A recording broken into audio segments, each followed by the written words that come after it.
안녕하세요. 오늘은 신나라를 건국한 왕망과 그의 개혁 정치에 대해 알아보겠습니다. 원제의 황후였던 왕정군은 남편의 사랑은 받지 못했지만 아들이 황제가 된 후로는 천하를 호령하게 됩니다. 왕정군은 어쩜 전한의 멸망을 가져오게 한 장본인이 아닐까 하는데요. 아들 성제가 여색에 빠져 정사를 게을리할 때 자신의 오빠인 왕봉에게 실질적인 권력을 주고 고위직의 왕씨들을 안침으로 해서 왕씨들의 세도 정치를 시작했기 때문입니다. 왕정시대의 외척 세력이 판을 치면 나라가 위태로워지는 것은 당연한 일입니다. 그리고 성제 말기 왕정군은 자신의 남동생 왕만의 둘째 아들인 왕망에게 전권을 줍니다. 왕망은 아버지가 일찍 돌아가셔 어릴 때는 좀 힘들게 살았다고 하지요. 그러나 왕망은 때를 기다리며 공자왈 맹자왈 열심히 공부하면서 자연스럽게 유학에 빠져듭니다. 내가 황제라면 이 나라를 유교국가로 만들 거야. 공자가 사랑했던 주공이 만들었던 주나라는 나의 꿈이야. 이런 꿈을 꾸다가 때를 만나 출세를 한 것입니다. 그런데 얼마 후 성제가 후사 없이 죽음으로 해서 애제가 왕이 되는데 애제의 모친 정씨와 조모인 부씨가 권력을 쥡으로 해서 왕망은 물러납니다. 그러나 애제가 얼마 안 있어 세상을 하직하여 다시 왕정군과 왕망은 권력을 잡게 되었습니다. 그 후 평제를 황제로 옹립하고 왕망은 자신의 딸을 황후로 만듭니다. 그러나 평제가 자신의 어미를 죽인 이가 왕망임을 알게 되었고 왕망은 이것이 두려워 평제를 독살합니다. 그 후 선제의 현손자인 2살 박이 유영을 황위에 올리더니 결국 자신의 야망을 참지 못하고 2년 후에는 선양의 형식을 빌어 왕망이 황제가 되니 이젠 왕씨가 다스리는 새로운 나라인 신나라가 탄생한 것입니다. 유학에서 정치의 모범이 되고 있는 주공은 형 무왕이 죽자 무왕의 아들 즉 어린 조카인 성왕을 왕위에 올리고 섭정을 통해 주나라를 안정시킨 후 물러났는데 왕망은 유학을 사랑했음에도 주공의 덕을 본받지 못했네요. 아무튼 왕망은 유학자답게 군자로서의 풍모를 보이며 자신이 원하는 나라를 만들기 위해 독재적인 모습을 보입니다. 즉 전제 정치를 강화하여 폭정을 행한 것이지요. 그는 신나라를 유교의 나라로 만들고자 하였으며 일찍이 공자가 이상국으로 생각했던 주나라 시대로 복귀하는 제도를 실시합니다. 그리하여 지명을 주나라 시대의 것으로 바꾸기도 합니다. 우선 그가 한 일은 새로운 화폐를 만드는 일이었습니다. 당시 즐겨 쓰이던 화폐는 전한의 7대 황제 무제가 발행한 오수전이었는데 왕망은 오수전의 50배에 해당하는 대천 50전 등 여러 화폐를 발행했지요. 자그마치 신나라 15년 동안 5번이나 화폐 개혁을 했습니다. 하지만 이렇게 가치가 큰 화폐가 발행되자 화폐의 가치가 떨어져 물가가 오르는 인플레이션 현상이 발생합니다. 인플레이션은 가난한 백성들에게 아주 큰 타격을 주지요. 게다가 당시 가뭄 등 심각한 자연재해를 겪고 있는 농민들에게 화폐 개혁은 2중 3중의 고역이었습니다. 왕망은 또한 주나라의 토지제도인 정전법을 실시합니다.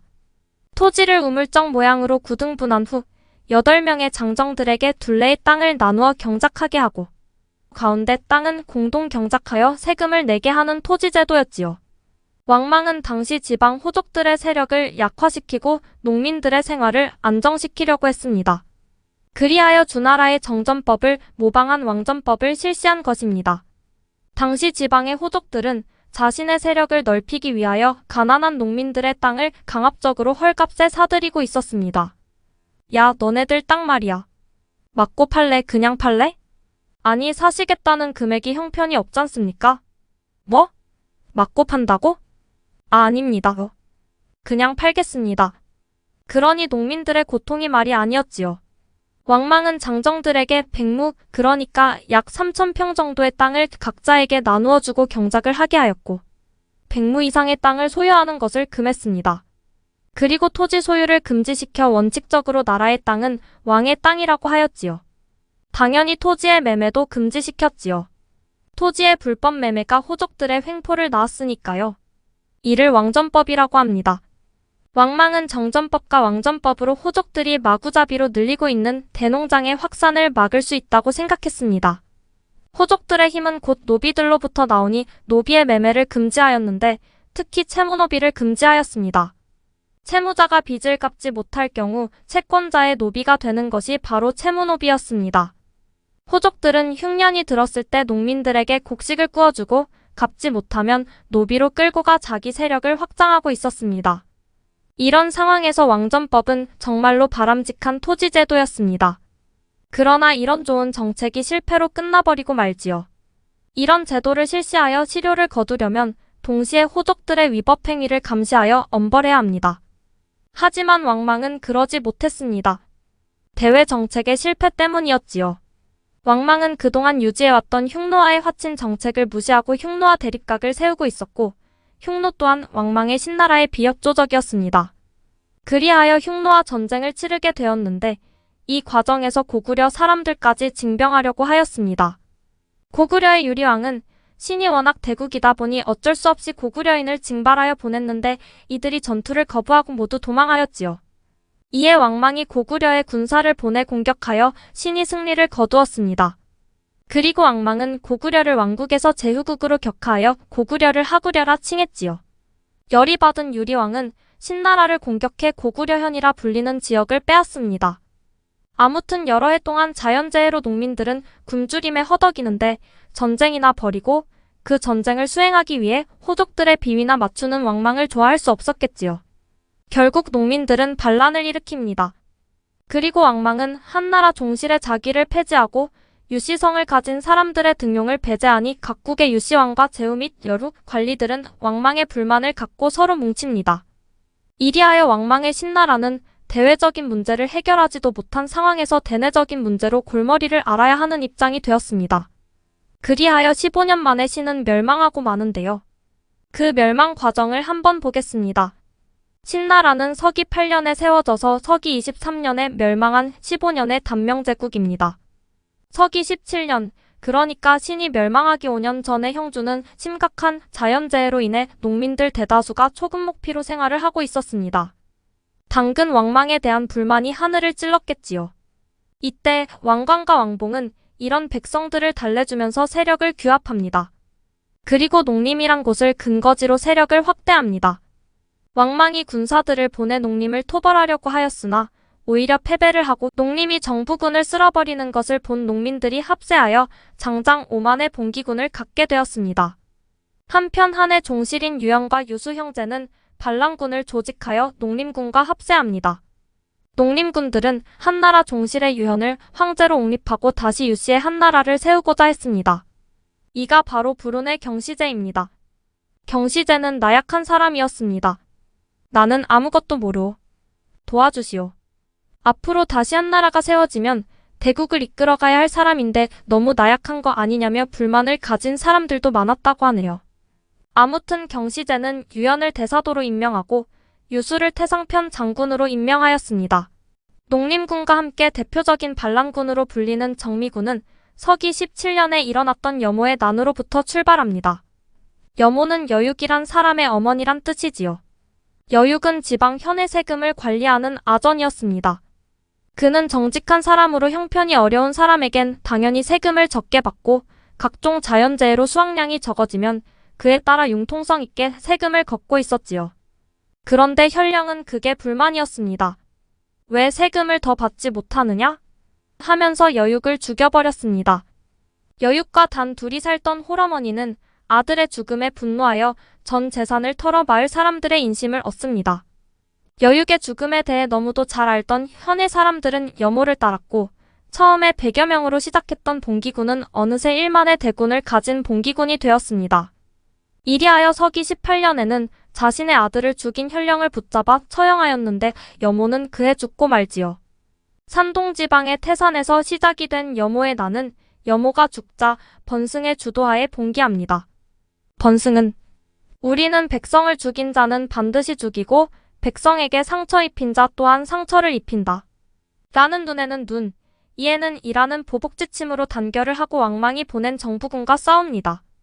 정미군의 기세가 심상치 않자 왕망은 전왕에게 토벌군을 주었는데 전왕이 여러 번 정미군을 격파하자 이를 질투하던 왕망은 이유도 없이 전왕을 좌천시켜버리지요.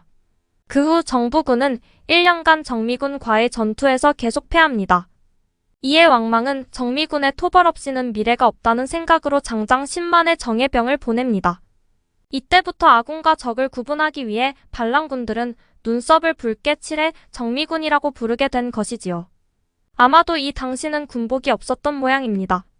왕망의 실정에 진저리를 치던 백성들은 정미군을 더욱 지지했고 10만의 정예병도 정미군의 기세를 당할 수가 없었습니다. 한편 농림군, 즉 경시제를 황제로 받든 한군의 기세는 더 강했습니다. 그리하여 왕망은 왕읍에게 군사 100만여 명을 주고 병법가 수십 명을 동원하여 한군이 주둔해 있는 곤양성을 공격해 하였지요. 그런데 기록에 남아있는 100만 명은 좀 과장된 것이고 약 40만 명의 군사들이 동원되었을 거라 하네요.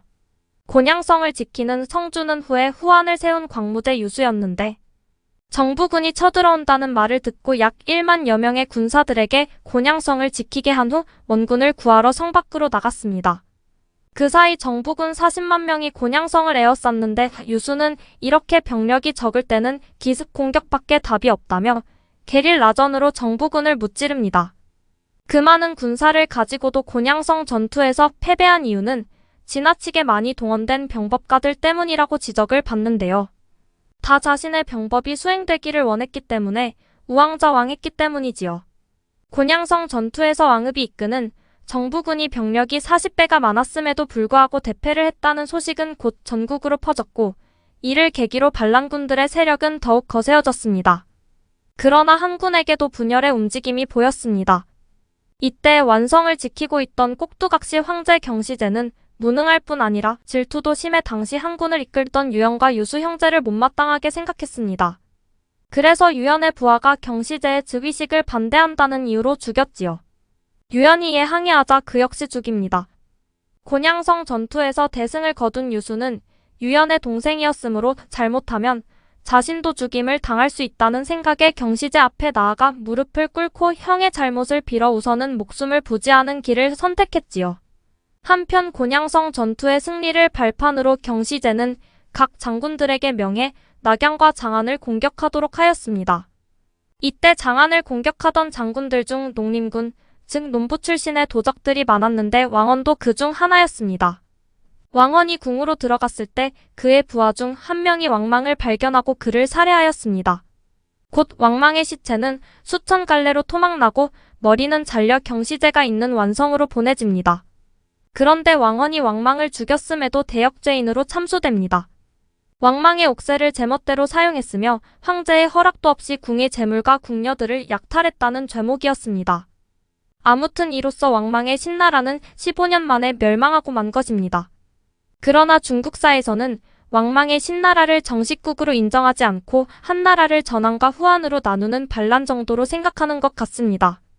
신나라가 조기에 막을 내린 이유는 왕망의 시대를 관철하는 능력이 부족했기 때문인 것 같습니다.